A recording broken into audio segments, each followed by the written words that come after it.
আমি নূপুর। আমি চাকমা হলেও নন্দীগ্রামের সবচাইতে সুন্দরী ও তরুণী আদিবাসী মেয়ে ছিলাম। আমি একজন আদিবাসী চাকমা মেয়ে। চাকমা মেয়েদের পোশাক আশাক এমন, এটা সাধারণত প্রত্যেকটা মানুষের কিছুটা হলেও ধারণা আছে। আমি প্রত্যেক দিন রাতে অরিন্দমবাবুকে ফুল দিতে যেতাম। যেহেতু আমি বাজারে ফুল বিক্রি করতাম, এবং একদিন অরিন্দমবাবু সুযোগ বুঝে আমার হাত দুটি ধরে অনেক ভালোবেসে বলেছিলেন, নূপুর, তোকে দেখে আমি আর থাকতে পারছি না। আমি অরিন্দমবাবুকে বলেছিলাম, আমার বয়স হয়নি, আর আমার প্রেম করার বয়স হয়নি। ভালো, এটা কি জিনিস সেটা এখনো বুঝি না। কিন্তু অরিন্দমবাবু বললেন, আরে অনেকদিন থেকেই চেষ্টা করছিলাম তোর কাছে আসা, কিন্তু আমি ভয় পাচ্ছিলাম। তুই শুধুমাত্র একবার আমাকে একটা সুযোগ দিন। আমি বলেছিলাম, আমি আপনাকে কি সুযোগ দিব? আমার তো সুযোগ দেওয়ার বয়স হয়নি। এই বয়সে আমার সম্ভব না। আমি তো আপনার মেয়ের বয়সী, মাত্র 13 বছর বয়স আমার। কিন্তু অরিন্দমবাবু আমার কোনো কথা শোনেনি। তারপর প্রত্যেক দিন রাতের অন্ধকারে অরিন্দমবাবু আমাকে নিজের ইচ্ছামতো, অরিন্দমবাবু আমার পিছু ছাড়েনি, এবং আমি বাধ্য হয়ে পাগলের মতো তার কথা বিশ্বাস করে তাকে নিজের সব কিছু দিয়ে বসেছিলাম। অরিন্দমবাবু আমাকে দেখে বলেছিল, নূপুর, তুই চাকমা মেয়ে হলেও সবার চাইতে আলাদা, এবং তোকে দেখে তো যে কেউ তোর প্রেমে পড়ে যাবে। কিন্তু সাবধান থাকিস। যে কোনো পুরুষ মানুষের মিষ্টি কথায় পড়ে গিয়ে নিজের জীবনটা কিন্তু নষ্ট করিস না। এবং অরিন্দমবাবুর মিষ্টি কথাতেই আমি নিজের সবকিছু তাকে দিয়ে বসেছিলাম, কারণ আমি তার উপর অনেক ভরসা করেছিলাম। আসলে আমরা যেহেতু চাকমা ছিলাম, তাই আমরা শাড়ি পরতাম। আমাদের শাড়ি হাঁটুর উপর থেকে থাকত, এবং আমাদের খোপায় ফুল থাকত। আমাদের সাজগোজ তাই কিন্তু এরকম। কিন্তু আমি চাকমা হলেও ভীষণ ফর্সা ছিলাম। তাই নন্দীগ্রামে প্রত্যেকটা পুরুষ মানুষ শুধুমাত্র আমার সৌন্দর্য দেখে আমাকে নিজের কাছে পাওয়ার জন্য সবাই পটানোর অনেক চেষ্টা করত। কিন্তু আমি কারো মিথ্যে প্রেমের জালে পড়েনি। আমি নিজেকে ধরে রেখেছিলাম। কিন্তু আমি যখনই অরিন্দমবাবুকে ফুল দিতে যেতাম, তখনই সে আমার দিকে তাকিয়ে থাকত। যেহেতু আমি ভীষণ ফর্সা ছিলাম, আমি তাকে অনেক ভালো মানুষ ভেবেছিলাম, কারণ উনার চোখের দিকে তাকালে একটা সততার আভাস পেতাম। এবং জানি না কেন অন্য পুরুষদের চাইতে অরিন্দমবাবুকে খুব একটা আলাদা মনে হতো আমার, এবং আমি তাকে খুব ভালো মানুষ ভেবেছিলাম। তাই আমি নিজেকে উনার ভালোবাসা থেকে আটকে রাখতে পারিনি। তখন আমারও ভীষণ ভাল লাগত। তারপর 15 দিন ধরে অরিন্দমবাবু আমাকে রোজ, এবং আমি খুব খুশি ছিলাম উনার ভালোবাসা পেয়ে। কিন্তু সেদিন সকালে ঘুম থেকে উঠেই আমার পায়ের তলা থেকে মাটি সরে যায়, কারণ অরিন্দমবাবু হঠাৎ করে আমাকে একা ছেড়ে কলকাতা শহরে চলে গেছিল, এবং আমি 1 মাসের মধ্যেই মা হয়ে গিয়েছিলাম। অরিন্দমবাবু আমাকে কিভাবে কি করেছিল, এবার বলি অরিন্দমবাবুর সঙ্গে আমার আসল কাহিনী। আসলে অরিন্দমবাবু আমাদের নন্দীগ্রামে 1 মাসের কন্ট্রাক্টের কাজে এসেছিলেন। উনি একজন ইঞ্জিনিয়ার ছিলেন। উনার বাড়ি কলকাতা শহরে ছিল, এবং হরিয়া কাকা অরিন্দমবাবুর সঙ্গে থাকত। হরি আকা দুপুরবেলা অরিন্দমবাবুর খাবারদাবার রান্না করে দিয়ে নিজের বাড়িতে চলে যেত। সেদিন বাজারে হরিয়া কাকার সঙ্গে আমার যখন দেখা হয়েছিল, তখন হরিয়া কাকা আমাকে বলেছিল, কি রে নূপুর, তোর ফুল বিক্রি হয়েছে। আজ কিছু ভাল ফুলগুলো কিন্তু আলাদা করে রাখিস বাবুর জন্য।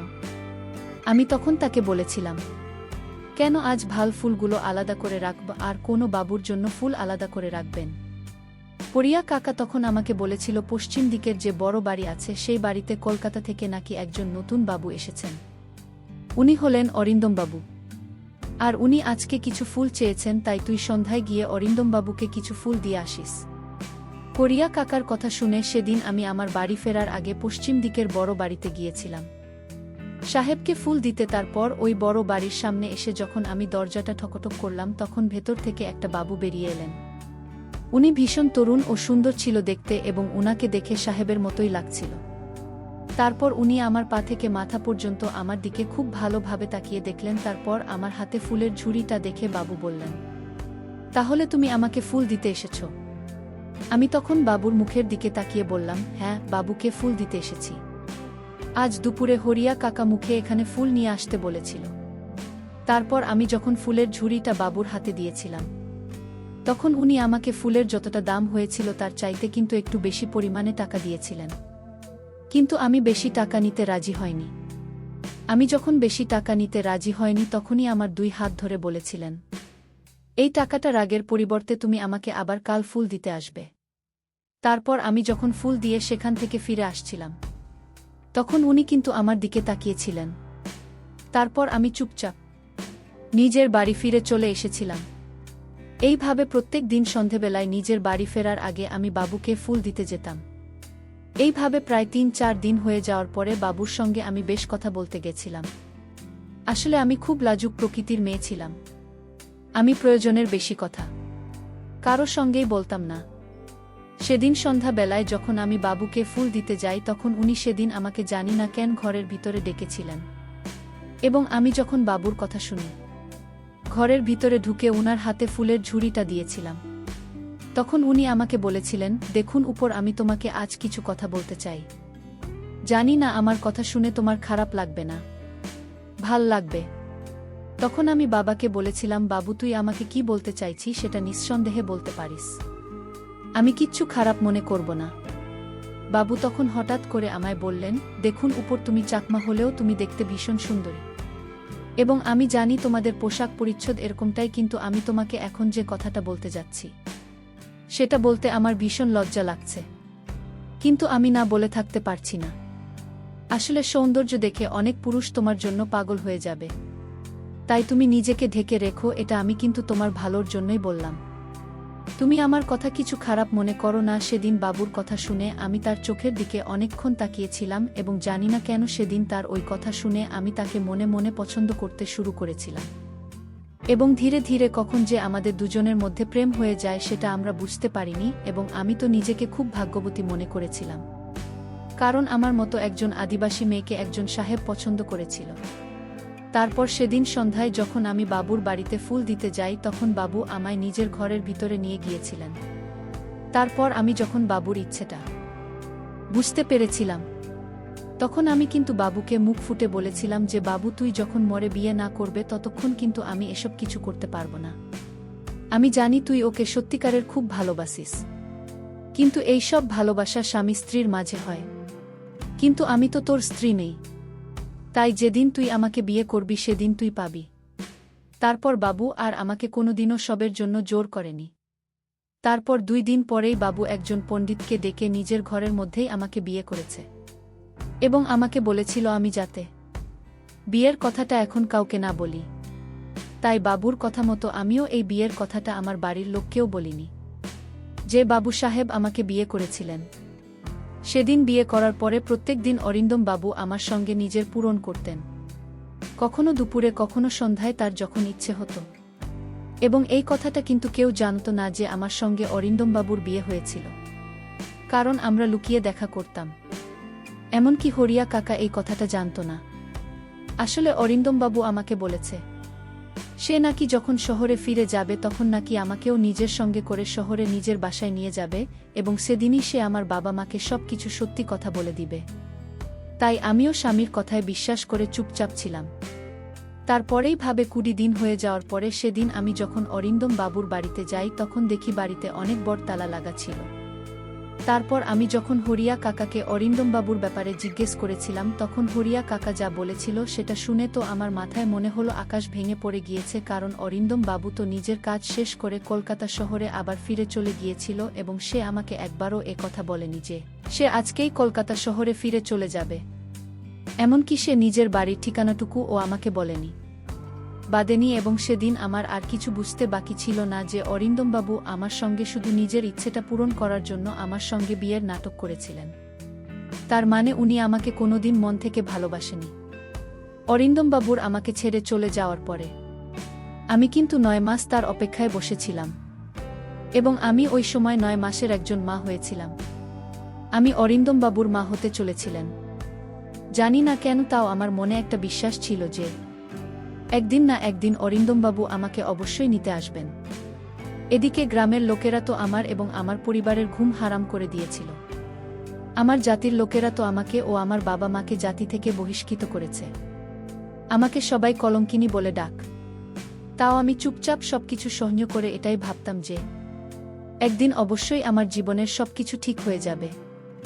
9 মাস অপেক্ষা করার পরেও যখন অরিন্দমবাবু আমাকে নিতে আসেনি তখন আমি হরিয়া কাকার কাছে অরিন্দমবাবুর কলকাতার বাড়ির ঠিকানা নিয়েছিলাম, এবং ঠিকানা নিয়ে আমি নিজের মনের সাহস করে নন্দীগ্রাম থেকে একাই কলকাতা শহরে গিয়ে অরিন্দমবাবুর বাড়িতে গিয়ে পৌঁছেছিলাম।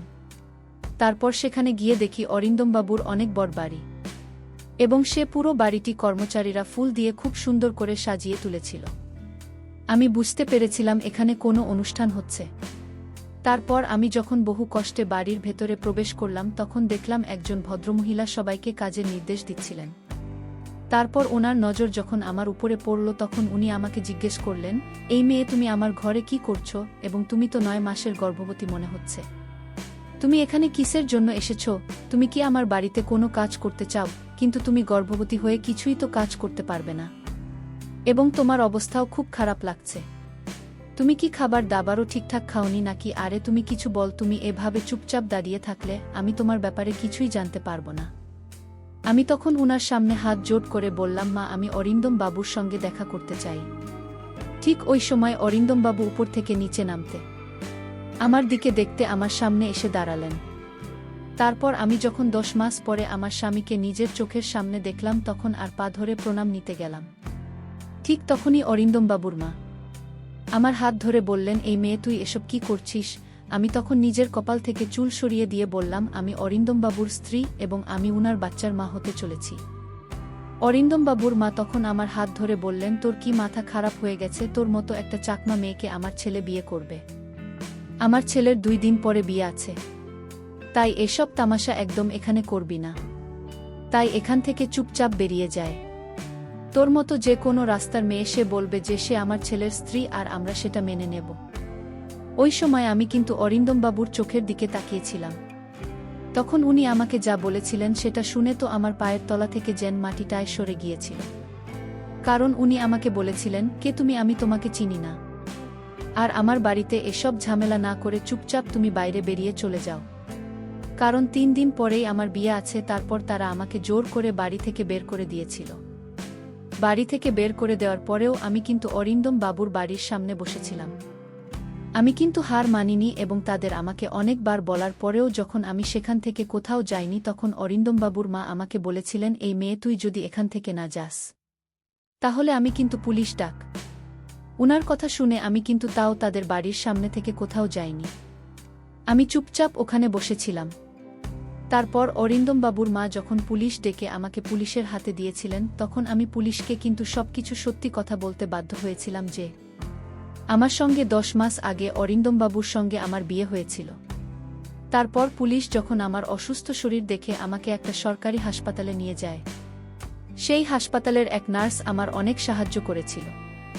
এমনকি ওই সেবিকা পুলিশকে গিয়ে বললেছিল কিছুদিনের মধ্যেই কিন্তু আমার বাচ্চা হবে এবং ওই বাচ্চার ডিএনএ ও অরিন্দমবাবু ডিএনএর সঙ্গে টেস্ট করলে কিন্তু সব কিছু সত্যি কথা প্রমাণ হয়ে যাবে। তা সত্ত্বেও কিন্তু অরিন্দমবাবু আমাকে গ্রহণ করতে রাজি ছিলেন না। এমনকি অরিন্দমবাবু তো আমার সামনে পুলিশকে বলেছিলেন আমার এই চাকমা মেয়েটাকে দেখতে ভাল লেগেছিল, তাই আমি তার সাথে রাত। তার মানে তো এই নয় যে আমি একজন চাকমা মেয়েকে নিজের বাড়ির বুক করব। তারপর পুলিশে যখন আমার কথায় বিশ্বাস করে অরিন্দম বাবুকে আমার সামনে তাকে জেলে ভরার হুমকি দিয়েছিল, তখন আমি পুলিশের পা ধরে বলেছিলাম, বাবু দয়া করে মোর স্বামীকে কোনো শাস্তি দেবেন না। ওটা মোর স্বামী, আমি আমার স্বামীকে কোনো কষ্ট দিতে পারব না। তা সত্ত্বেও কিন্তু অরিন্দম বাবু আমাকে গ্রহণ করতে রাজি ছিলেন না। আর এদিকে আমি তাও বিশ্বাস করে বসেছিলাম যে আমার ভালোবাসার জয় হবে এবং কাউকে শাস্তি দিয়ে নয়, তাকে ভালোবেসে তার মন জয় করা যাবে। এদিকে অরিন্দম বাবুর বাড়িতে ও সব কিছু প্রকাশ হয়েছিল এবং অরিন্দম বাবুর সঙ্গে যে মেয়েটার বিয়ে ঠিক হয়েছিল তারাও সব কিছু জানার পর এই বিয়েটা কিন্তু ভেঙে দিয়েছিল। এদিকে আমি খেয়ে না খেয়ে অরিন্দম বাবুর বাড়ির সামনে পড়ে থাকতাম। তারপর সেদিন আমার যখন অনেক পেটে ব্যথা হয় তখন জানালা দিয়ে কিন্তু অরিন্দম বাবুর মা সব কিছু দেখছিলেন এবং আশেপাশের কিছু মহিলা আমার খুব সাহায্য করেছিল। তারপর ওই সময় আমি যখন মা হয়েছিলাম তখন অরিন্দম বাবুর মা ও আমার কষ্ট দেখে নিজেকে আর সামলে রাখতে না পেরে আমার পাশে এসে আমার মাথায় হাত বুলিয়ে আমার হাত ধরে আমাকে সাহস দিয়েছিলেন এবং সেদিন আমি অরিন্দম বাবুর বাড়ির সামনেই কন্যা সন্তানের বাবা হয়েছিলেন। এবং সেদিন আমার শাশুড়ি মা তার ছেলেকে ঘরের ভেতর থেকে টেনে নিয়ে এসে বলেছিলেন, এত ভালোবাসা আর কোনো মেয়ের কাছ থেকে তুই পাবি না। এই মেয়েটা তোকে অনেক ভালোবাসে এবং বুকে জড়িয়ে নে তোর সন্তানকে, কারণ তুই না মানলে ওটা তো সন্তান, তাই তাদেরকে আর কষ্ট দিস না। আমার বৌমা এবং আমার নাতনিকে গ্রহণ করে ঘরের ভিতরে নিয়ে চলে। কারণ নূপুরের জায়গায় যদি অন্য কোনো মেয়ে থাকত তাহলে আজ তোকে কিন্তু জেলে ভরে দিতে পারত।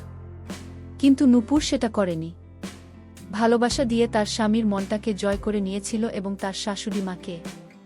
আজকের গল্পটা কেমন লাগলো তা অবশ্যই কমেন্ট করে জানাতে ভুলবেন না। আর আমার চ্যানেলটিকে সবাই সাবস্ক্রাইব করে দিও। ধন্যবাদ সবাইকে।